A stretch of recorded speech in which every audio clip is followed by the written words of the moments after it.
to yet another exciting program, The Light, sponsored by God's Kingdom Mission, a diligent and serious-minded Christian organization that is out to publish the good news about the kingdom of God as envisioned and taught and packaged by St. Gideon Meriodere Urobo, the faithful and wise master builder of God's holy organization. In this edition, we shall be continuing from where we paused the subject entitled Resurrection. Resurrection. But before the onset of this edition, we would like to recap the preceding one. We did try to persuade one and all that there are two classes of resurrections: the first resurrection and the general resurrection. And that the first resurrection will take place in 3 batches. That the last batch of the first resurrection will be witnessed as a translation, where all those in that class who remain until when the great tribulation is about to commence will suddenly vanish from the earth and be changed in a translation to spirits to go to heaven without dying. The general resurrection was explained and how it will take place in different parts of the earth over a period. In today's edition, we shall continue from this point. May the good Lord bless you as you continuously engage this program spiritually. Amen. All shall hear his voice. Yes, and what shall happen? And shall come forth. And they shall come forth. Yes. They that have done good. They which have been summarized as being good. Yes. Unto the resurrection of life. Yes, they'll be given life everlasting, fresh new body, fresh mandate, formatted brains. Not to remember all those nonsense things that has been happening in this world. Behold, I make everything new. Behold, I create new heavens and a new earth, and the former shall not be remembered, neither shall it come into memory. If you read Isaiah chapter 65 from verse 17, what a beautiful promise. For the good ones, the just ones, yes? And they that have done evil, those that have been doing evil, especially the willfully wicked, who refuse to change, even when they hear sermons like this or messages like this, they can refuse, especially our lying prophets, evangelists, bishops, and the rest. They will say he's talking rubbish, whereas they will not be able to offer any cogent and verifiable and veritable opinion from the Holy Bible. They will not.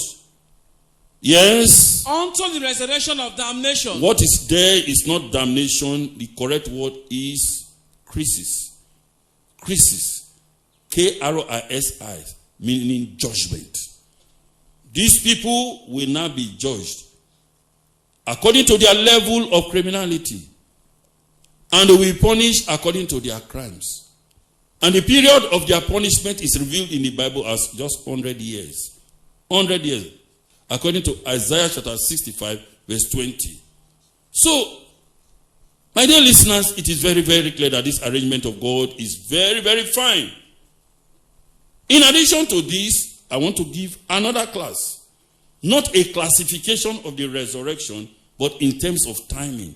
The resurrection of the ancient worlds. They form a group that is very unique in the work of God. These people who did the work of God right from the first righteous man, Abel, down to John the Baptist, the last of the prophets before Jesus Christ. Read me Luke chapter 13, verses 28 and 29, and Hebrews chapter 11, verses 17 to 19, then 39 to 40. So that you understand that we are classifying them is not because their bodies will be different. is just because of the timing of their coming and their justification that they have already received. They form a class of their own, and they will be the one who will rule this earth as princes and governors. If you read Isaiah chapter 32 verse 1 and others in God's own arrangement. Yes? There shall be weeping and gnashing of teeth. Yes, many people will be disappointed. In which period will there be weeping and gnashing of teeth? It is during the period of the great tribulation, which no man has ever experienced or will ever experience after it has occurred. If you read Matthew chapter 24, 21 and 22, Daniel chapter 12 verse 1, Amos chapter 9 verses 1 to 9, Zephaniah chapter 1, 14 to 18. Then if you consider what is in Revelation chapter 9 from verse 1 right down to 11, a time of trouble, unparalleled in the annals of human history, where kings and the senators and the mayors and the local government chairmen, whoever they are, they all have the satanic spirit in them. They will all be sent packing. They will abdicate their thrones, whether it's White House or Aso Rock. They will run away. They will be afraid of these places. Yes, this event will take place. There shall be weeping and gnashing of teeth. Yes? When ye shall see Abraham. Suddenly they shall see Abraham on the sea. Can you imagine if Abraham was to resurrect today in Israel? Because he will resurrect in his area of jurisdiction. Is that not correct? Yes. Well, suppose he was to resurrect. Do you know the wonder? Go on, yes? And Isaac. And Isaac, his child, will now come out from the grave. Some people say Abraham, Isaac are in heaven. That's rubbish. That is not God's arrangement. Get me ready. Matthew chapter 11 verse 11. So that you know that Abraham, Isaac, Jacob and the rest, they are still in their graves. They have not received the promises. Go on, yes. And Jacob. And Jacob, yes. And all the prophets. And all the prophets, yes. In the kingdom of God. In the kingdom of God. Are you hearing it? Yes. And you yourselves thrust out. And who are the you yourselves? Those they will meet at that time. Jesus Christ was not talking to these people. He was prophetically talking of what will happen at that time. Otherwise, will the people be present during the time of great tribulation? No, they would have died. They have died more than 2,000 years ago. And yet we have not seen the great tribulation. It's going to come. The vision must fulfill. If you read Habakkuk chapter 2, 2 to 4, even though it tarries or waits, it must come to pass. They shall see Abraham, Isaac, and Jacob in the kingdom of God. And these people who are now holding offices as if they hold the world or they are the owners of the world will be sent what? Packing to the dustbin of Israel to suffer.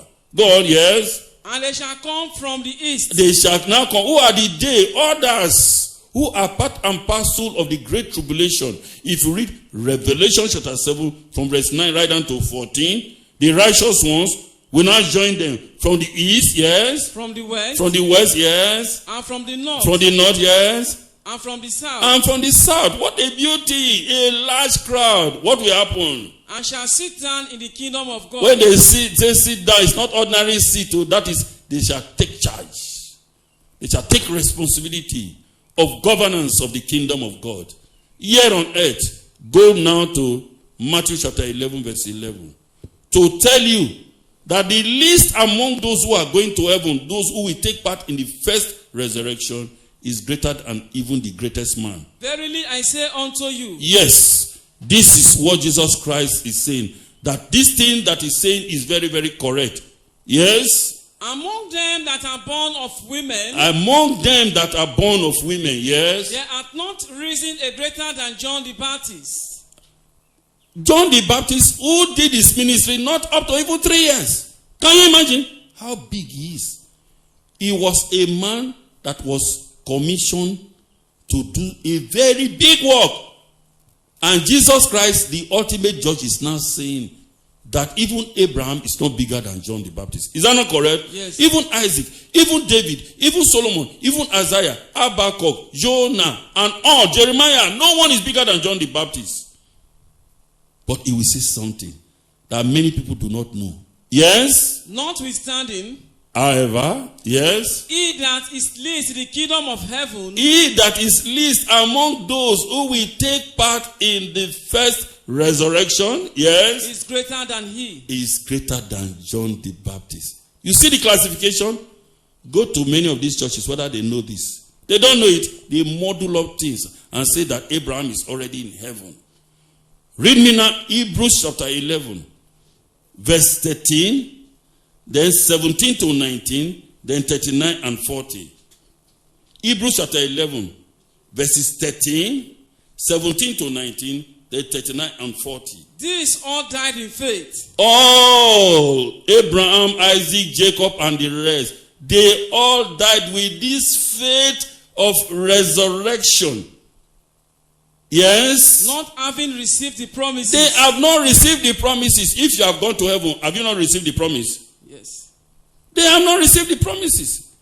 Mark you, St. Paul, who was writing this under inspiration, and Jesus saying this also under inspiration, is about 4,000 years from even Abraham. And yet they are saying it.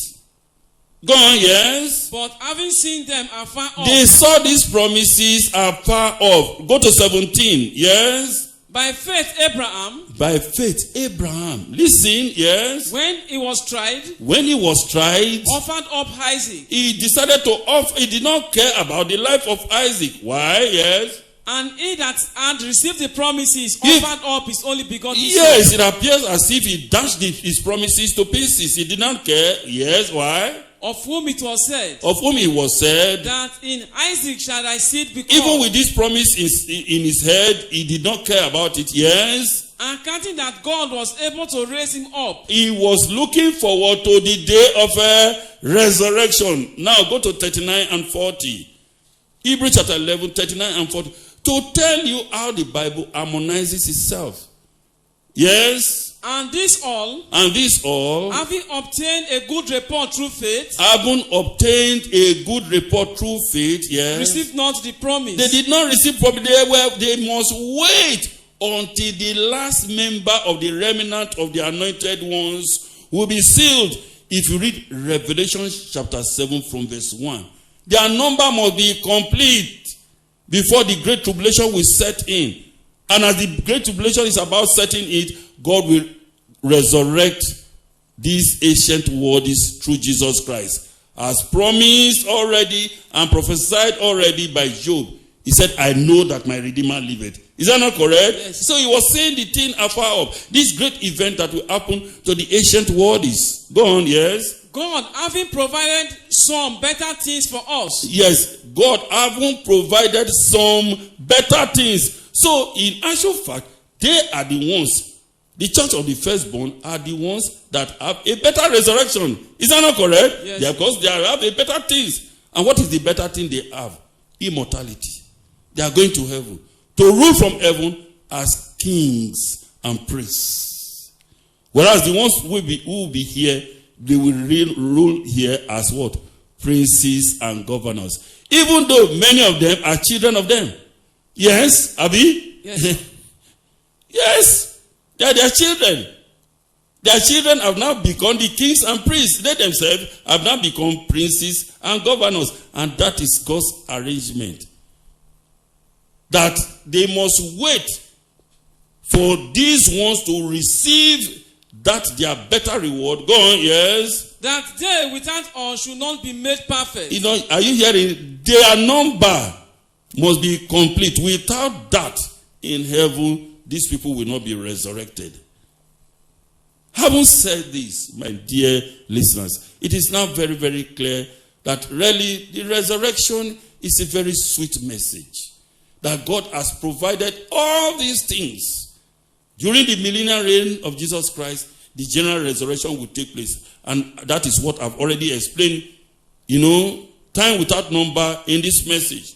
Some people will say, what of resurrection of children? Children will be resurrected. Read me Jeremiah chapter 31 from verse 15 right down to 17. Even children will be resurrected. Some people will ask, who will take care of these children? Oh, that means you don't know the power of God. God Almighty can take care of even the smallest infant as if the person has no father and mother. He can take care. Is that not correct? Are you the one taking care of animals? Not talk of a human being.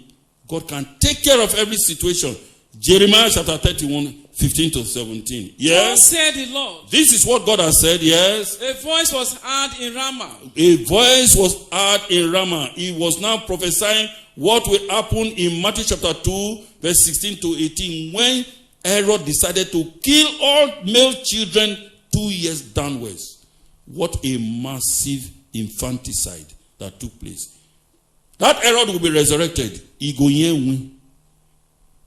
will be punished severely for this genocide that he carried out on these innocent children. So the voice of weeping was heard in Ramah. Yes? Lamentations everywhere. Can you imagine when mothers were almost disemboweled of their children? Yes? And bitter weeping. Not small weeping. A baby that you have nursed, suddenly a soldier will come and pick him and slaughter this child for no just cause, just because this child is under 2 years. Yes? Rachel weeping for her children. Rachel weeping for her children. The Rachel here, because Rachel is the mother of Benjamin, Ephraim, and Manasseh. It represents the 12 tribes of Israel. Israel is now weeping for her children that will be killed. Yes? Refuse to be comforted for her children. If it's you, will you be comforted when your children are being killed? No! You will weep. Yes? Because they were not. Because suddenly, a whole nation lost a whole generation of children. Listen, just imagine in Nigeria here, if all children 2 years down were to be killed. Do you know the slaughter? This is a nation that all the males from 2 years down were all slaughtered by that wicked Herod.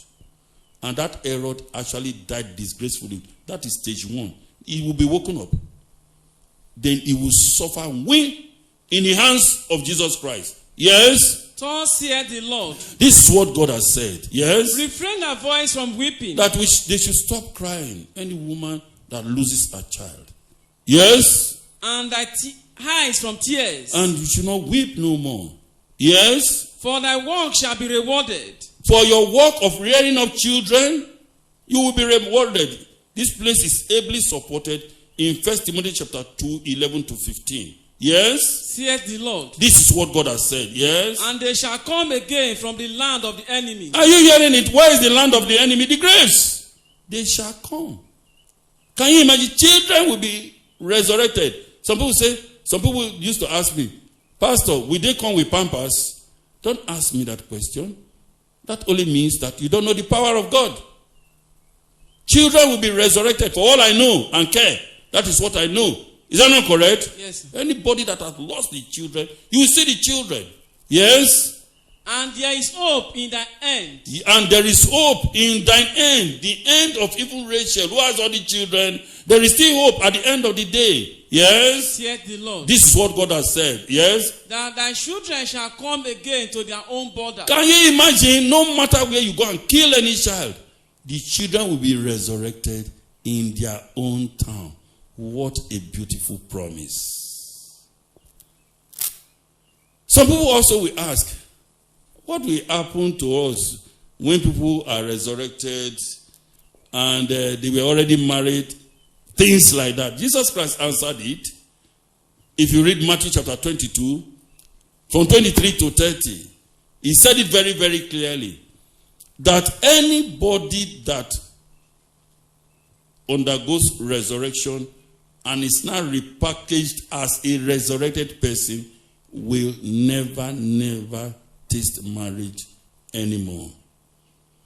Those who will repopulate the earth are those who will pass through the great tribulation and the battle of Armageddon and survive, either as married or unmarried.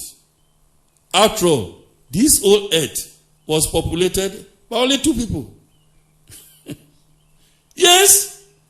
Then when the whole earth was depopulated, God populated it with Noah and his family of 7. Is that not correct? then you can imagine the great multitude which no man could number. If you read that Revelation chapter 7, 9 to 13 and 14, saying it very, very clearly that a great multitude of men and women, boys and girls that will pass. Those ones who do not undergo resurrection, they can repopulate the earth. Otherwise, anybody that has married and has died, when they wake up from the grave, there is no marriage again for them. That does not mean God is wicked. Does it mean God is wicked? No. And of course, who has the power to do this? To resurrect people. I've already said it. But again, read me John chapter 5, 21, 25 to 29. So that we know that the message is now complete. Haven't got the real picture of what is called resurrection and all its variants. John chapter 5, 21, 25 to 29. Yes? For as the Father raised up the dead. Yes, just as the Father, God Almighty, has raised up Jesus Christ, who was dead, and God Almighty raised him up directly, just as he created him as the only one he created direct. So also he extended it to raising in Jesus directly. Yes? And quickened them. Yeah, and quickened them, yes. Even so the Son quickened whom he will. Yes, God Almighty also has given him that power. Go to 25, yes. Verily, verily, I say unto you. Truly, truly, he's saying this word. This thing is further amplified in that John chapter 11, verse 25, where he called himself, I am the resurrection. Anastasis. Is that not correct? He repeated it there. But this is earlier than that. Go on, yes. The hour is coming. The time is coming. And now is. And the time has reached. When the dead shall hear the voice of the Son of God. When the dead shall hear the voice of the Son of God. With the advent of Jesus Christ into the world, it appears as if the walls of the graves were now waiting for Jesus Christ to knock. Is that not correct? Yes. Because he has been resurrected. Yes. And they that hear shall live. And they that hear shall what? Live. Go on. Yes. For as the Father hath life in himself. Just as the Father has immortality and life in himself. Yes. So hath he given to the Son. So will he give to his Son to also have life in himself. Go on. Yes. And hath given him authority. And he has given him authority. To execute judgment also. To execute judgment also. Yes. Because he is the Son of Man. Because he is the Son of Man. Go on. Yes. Marvel not at this. We should not be surprised that this is now. I'm not repeating the message. Yes. For the hour is coming. The time is coming. Indeed, which all that are in the grave. In which all that are in the grave. We repeat it. Everybody. So anybody that is telling you that message, that those who have died have gone to heaven, tell him, say, ask him, what of this place? Who will enter the grave now? Is it the person enjoying already in heaven? The pastor, he go pale. Or he go tell you, say, shut up. Just believe anything I'm telling you. Not believe anything like that. Oh.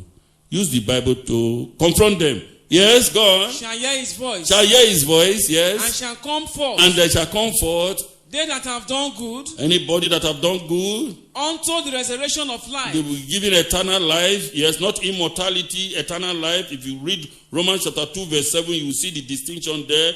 Immortality is for those of the church of the firstborn or those who are going to heaven, the first resurrection. Yes. And they that have done evil. And anybody who is doing bad, yes. Unto the resurrection of damnation. Unto the resurrection of judgment. At this juncture, I want to say something and tie up the subject. The concept of reincarnation, transmigration, and metempsychosis. Which states that when somebody has died, the person's soul or something will move to either another person or to another animate object or things like that. That the soul is immortal. That is the doctrine of Satan the devil. God did not create anything with immortality imbued in it at all. Read me 1 Timothy chapter 6 verse 16. So that we know it. That was the lie told by Satan the devil to the woman. that thou shalt not surely die. It is that same lie that has now given birth to many false doctrine in Christendom. 1, the immortality of the soul. 2, the concept of hellfire. 3, reincarnation. 4, transmigration. 5, metempsychosis. 6, purgatory. 7, limbo. And their types. All these are based on one fundamental lie. Because when Satan teaches one lie, it gives birth to almost 1,000 other lies.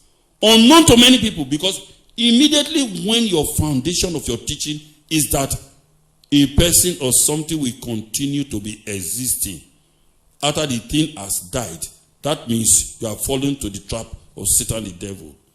That means the person or the thing is immortal. Is that not correct? Yes. And that is dangerous. Don't ever believe it. Everything that God created has mortality imbued in it. Immortality is a prize and a crown meant for only Jesus Christ and the anointed ones. Period. Read. Yes? Who only has immortality. Just stop there. He who only has immortality.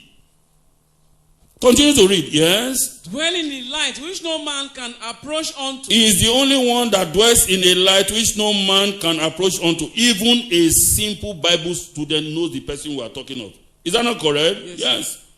Go on. Yes. Whom no man hath seen. Whom no man has seen, yes, nor can see. Who is that person that fulfills Exodus chapter 33 verse 20? Who is that person? Jehovah is the only one that has immortality.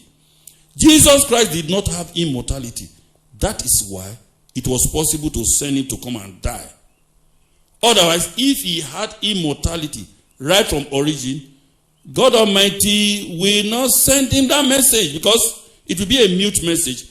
How can you say something that cannot die should go and die? That will not be a correct message. So, my dear listeners, from what we have said, it is very, very clear that resurrection, or the doctrine of resurrection, or the belief of resurrection, is a very, very important belief.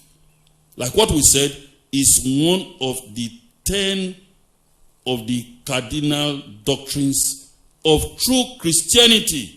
And anybody that believes and has hope in resurrection, once you know and you believe it, your attitude towards anybody that is dead will change.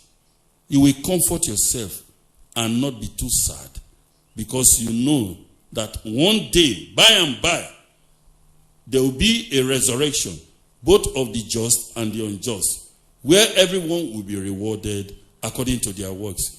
May God bless the words in your heart. In Jesus' mighty name. Amen. God's Kingdom Mission heartily appreciates the fact that you have taken part of your precious time to listen to this program. And the Lord will certainly bless you for it. However, in order to positively impact on this program, we will gladly accept or welcome your financial contributions through the following portals. God's Kingdom Mission Polaris Bank account number 17710822203. God's Kingdom Mission Polaris Bank account number 17710822203. And the other is God's Kingdom Mission Access Bank account number 00027977753. God's Kingdom Mission Access Bank account number 00027977753. May the good Lord bless you as you invest in this laudable project. Amen.